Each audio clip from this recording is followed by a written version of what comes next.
Domingo de Ramos. Entramos ya en la Semana Grande o Gran Semana, o más conocida como Semana Santa. En Domingo de Ramos, hoy la liturgia nos presenta con las dos lecturas del Evangelio, porque hay dos evangelios, el del ingreso en procesión y que corresponde precisamente al ingreso del Señor a Jerusalén, con expresiones de victoria en honor de Cristo Rey, y luego ya de lleno en la liturgia de la palabra, con la lectura de la pasión. Digo que la liturgia nos presenta a través de los dos evangelios un contraste fuerte y conmovedor. Al comienzo de todo se bendicen los ramos de palma o de olivos, que eran los que la gente había cortado para agasajar al Señor, que venía montado sobre un borrico, pollino, como suele figurar en algunos textos, un asno joven. Muchos alfombran con sus mantos el camino por donde va a pasar Jesús. Otros, con las ramas cortadas, van por delante y otros por detrás. Y todos gritando, llenos de euforia: Hosana, bendito el que viene en nombre del Señor, bendito el reino que llega, el de nuestro padre David, Hosana en las alturas. Y atraviesa Jesús la puerta de Jerusalén, va hasta el templo, todo lo observa, es ya tarde y sale hacia Betania. Esto es lo que relata San Marcos en el Evangelio, el primero al que se da lectura de este año, para conmemorar el ingreso a la ciudad santa. San Lucas, en medio de la algarabía y de la entrada a Jerusalén, introduce a los amargos fariseos, aguafiestas, que le piden a Jesús que reprenda a sus seguidores, porque están gritando sana. Y él les dice: si estos callan, gritarán las piedras. Nadie podrá callar la obra de Dios, que confiesa a Jesús como su Mesías. De pronto ya en el templo, ahora estoy hablando de la liturgia, todo cambia. La cruz y las imágenes santas están cubiertas. Ahora toca entrar en el misterio de la salvación, en cuyo centro está la pasión y la cruz.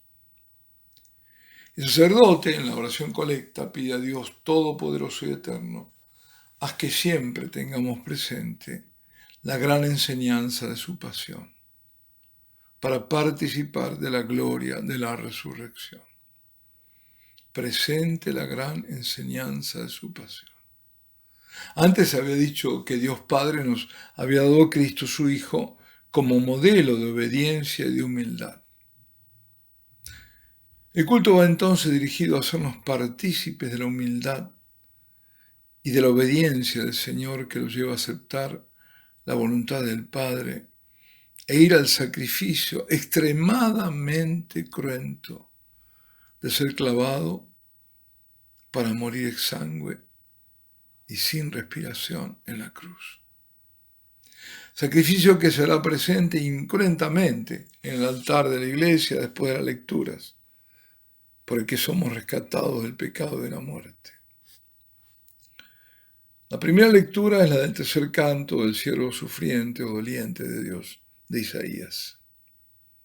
Anticipa el profeta, se calcula unos 7 siglos antes, los momentos antes de la crucifixión, de ese sacrificio voluntario del Salvador, cuando dice: yo no resistí ni me eché atrás, ofrecí la espalda a los que me golpeaban, las mejillas a los que mesaban mi barba, no escondí el rostro ante ultrajes y salivazos. El Señor Dios me ayuda, por eso no sentía los ultrajes, por eso endurecí el rostro como pedernal. Y continúa el Salmo describiendo después los padecimientos de Jesús en la cruz. Hecha, eso sí, al igual de Isaías, pequeño detalle, esta descripción de lo acontecido en el Gólgota, apenas unos 7 siglos antes. El Salmo, que es el Salmo 22-21, dice, y si no veamos, ¿qué dice el salmista? Al verme se burlan de mí, menean la cabeza. Acudió el Señor que lo ponga a salvo, que lo libre si tanto le quiere. Me taladran las manos y los pies. Puedo contar mis huesos. Se reparten mi ropa, echan a suerte mi túnica. Esto está varios siglos antes. Este salmo además comienza con el clamor del Señor, cuando todo se ve hecho tinieblas desde el mediodía. Y a las 3 de la tarde dijo con voz potente: Eloí, Eloí, lema sabactani. Dios mío, ¿por qué me has abandonado? Así comienza este salmo. Y ese grito no deja de resonar a lo largo de todos los siglos, en lo profundo del cosmos y a lo ancho de toda la humanidad. Es el culmen del sufrimiento. Es el mayor padecimiento que Jesús pudo haber sufrido y aceptado. Es la última gota del amargo cáliz bebido, la separación del Padre. La consecuencia del pecado cargado sobre sí que aleja al hombre de Dios y se siente abandonado, quien abandonó a su Creador. Pues aquí está Dios, en ese grito, para salvar al hombre, para traerlo así y rescatarlo. Es el grito que da al expirar la muerte de Cristo en la cruz, nuestra vida, la victoria suya, nuestra victoria. Porque Jesucristo, Hijo de Dios, se había despojado de sí mismo, se había humillado y obedecido hasta ese momento de su muerte en la cruz. Esta es la exaltación que San Pablo hace de la victoria de Cristo, del nombre de Jesús, en su maravilloso himno, en su carta a los Filipenses, que es justamente la segunda lectura de hoy. Precisamente en el abajamiento de Jesús, la kénosis, no tengan miedo, si escuchan esta palabra ya saben de qué se trata, el abajamiento, está la exaltación que lleva a la adoración del Hijo junto a la del Padre y del Espíritu Santo. Porque dice al nombre de Jesús, es decir, ante su persona, toda rodilla se doble en el cielo, en la tierra, en el abismo, y toda lengua proclame: Jesucristo es Señor, para gloria de Dios Padre. Jesús escogió el camino de obediencia, de la humildad, de la debilidad y la pobreza, y por ese camino va a su reino. Fue el camino del amor, de quien se despojó absolutamente de todo, para abarcarnos con su misericordia. Hoy también no se presenta ni en la riqueza ni con la fuerza, sino despojado, frágil, en el sacramento de la caridad, la Sagrada Eucaristía. Y se presenta a nuestra memoria y para nuestra salvación en la celebración de la Santa Misa. Y se presenta a nuestra adoración. Sí, Jesucristo debe ser adorado porque es Dios. Y dulce nuestro deber de adorarlo, porque nos amó y ama de amor eterno. Pobres los que en la tierra, y miserables si es en la iglesia, que se resisten a adorarlo, a doblar sus rodillas, a negar gestos de adoración a su presencia viva y real en la Eucaristía. Pobres, porque lo que niegan en la tierra, quizás se vean forzados a hacerlo en los abismos. Finaliza la liturgia de la palabra con el relato de San Marcos de la pasión y muerte de nuestro Señor. Recomiendo repasarlo, y no la lectura breve, sino todo Marcos 14, capítulos 14 y 15. Parte de la conspiración contra Jesús de los sumos sacerdotes y escribas para matarlo antes de la Pascua judía. Sigue con la unción en Betania. San Marcos no la identifica como María, la hermana de Lázaro, sino que dice una mujer. Tampoco dice que fue Judas quien se indignaba por el derroche, sino algunos. Luego, en forma muy escueta, la traición de Judas. Menciona la cena pascual y la institución de la Eucaristía, como lo hacen también los otros sinópticos y San Pablo. Al final de la cena cantan el himno, el Jalel, y se van hacia el monte de los Olivos. En Getsemaní Jesús revela su debilidad, su angustia de muerte, y pide a los más íntimos, Pedro, Juan y Santiago, que lo acompañen y se queden orando y velando con él, y cae en tierra y suplica al Padre: Abba, tú todo lo puedes, aparta de mí este cáliz, pero no sea como yo quiero, sino como tú quieras. La voluntad humana en Jesucristo y la voluntad divina también en Él. La voluntad divina ha sido darnos libertad, darnos una voluntad de elección, y eso no es ni será quitada, porque el mismo Dios no la canceló al asumir su humanidad, o mejor dicho, nuestra humanidad. Y para configurarnos a Cristo, deberemos siempre hacer nuestra elección. Sus amigos y discípulos duermen. Judas no duerme. ¿Cuántas veces vemos que la voluntad hacia el mal es más fuerte que las ganas de hacer el bien? Cuánta negligencia para hacer el bien, para obrar algo bueno. Cuánto dejar para mañana, mientras el mal actúa ya. Simón, ¿duermes? ¿No has podido velar una hora? Un llamado del primer papa, y con él a toda la iglesia. No se puede dormir. Estamos ante la pasión de la iglesia, no podemos dormir. Jesucristo nos llama a orar, a velar, en horas de oración, en cada uno tener al menos su hora santa de adoración, si fuera posible diaria, y si no semanal.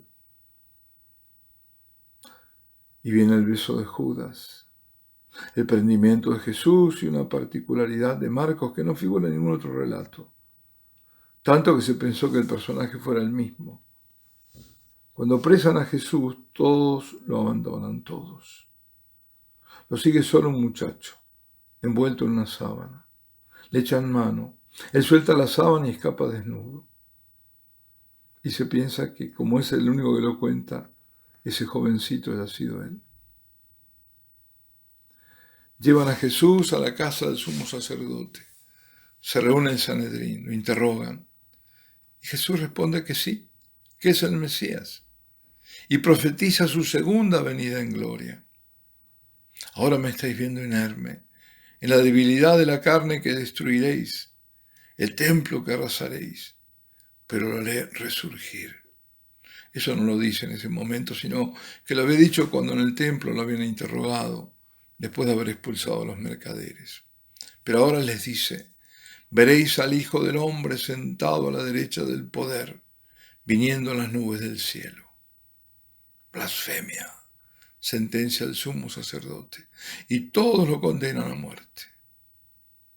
A partir de aquel momento, Pedro lo negará 3 veces, antes que el gallo cante 2 veces, y romperá a llorar.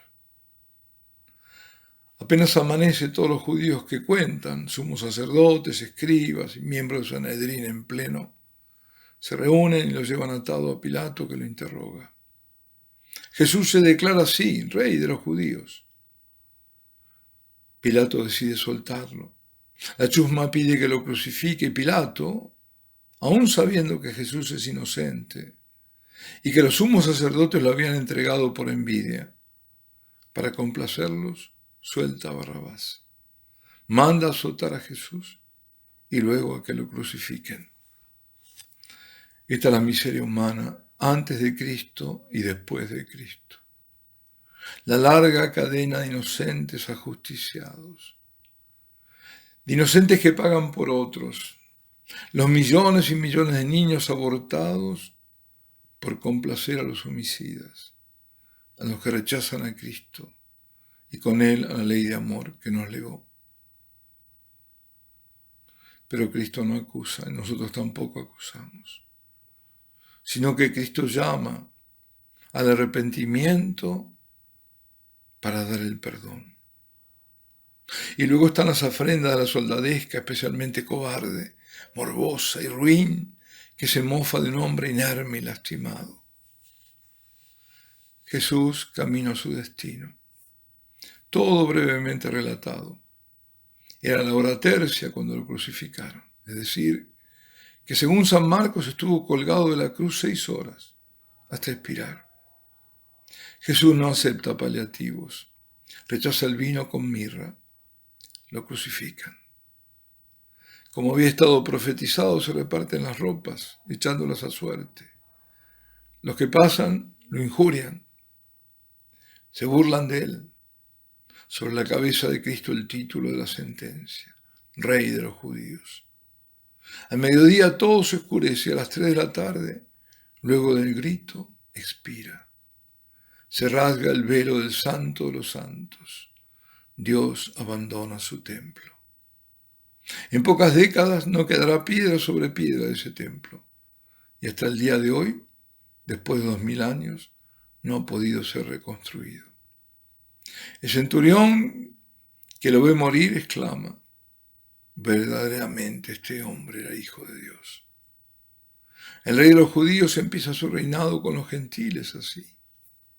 Y había mujeres, las fieles mujeres, que lo venían siguiendo incluso desde Galilea. Miraban la escena desde lejos. Nada dice Marcos de la Santísima Madre, que estaba al pie de la cruz. Al anochecer de aquel viernes, antes que comenzara el sábado, José de Arimatea se ocupa ante Pilato de pedirle el cuerpo de Jesús y de comprar la sábana con la cual envolverlo, según la usanza judía. Esa sábana que se conserva como la más importante reliquia, la Santa Sábana de Turín. Pero bueno, qué contraste entre José de Arimatea y los demás discípulos, qué contraste. Este hombre rico muestra gran valor al declararse públicamente y resueltamente seguidor de Cristo. En tanto los apóstoles y otros discípulos, desalentados, muertos de miedo, escapan. El cuerpo sin vida es puesto en un sepulcro cavado en la roca. Lo cierran rodando una piedra, mientras 2 mujeres, María Magdalena y María de José, observan dónde lo ponen. La Semana Santa acaba de comenzar como un relámpago que atraviesa el cielo, del momento triunfal del ingreso a Jerusalén, a la traición de Judas, la conspiración de los jerarcas judíos, la última cena, el Getsemaní y la ejecución de la sentencia de muerte en el Gólgota. Que a partir de esta semana nuestro camino de seguimiento de Cristo sea más firme, nuestra fe más sólida, nuestra caridad más intensa y perseverante, nuestra adoración. Sí, nuestra adoración, porque con ella proclamamos la realeza del Señor y hacemos que se establezca su reino eucarístico sobre la tierra. Alabado sea Jesucristo, y la bendición de Dios Todopoderoso, Padre, Hijo y Espíritu Santo, descienda sobre vosotros y permanezca para siempre.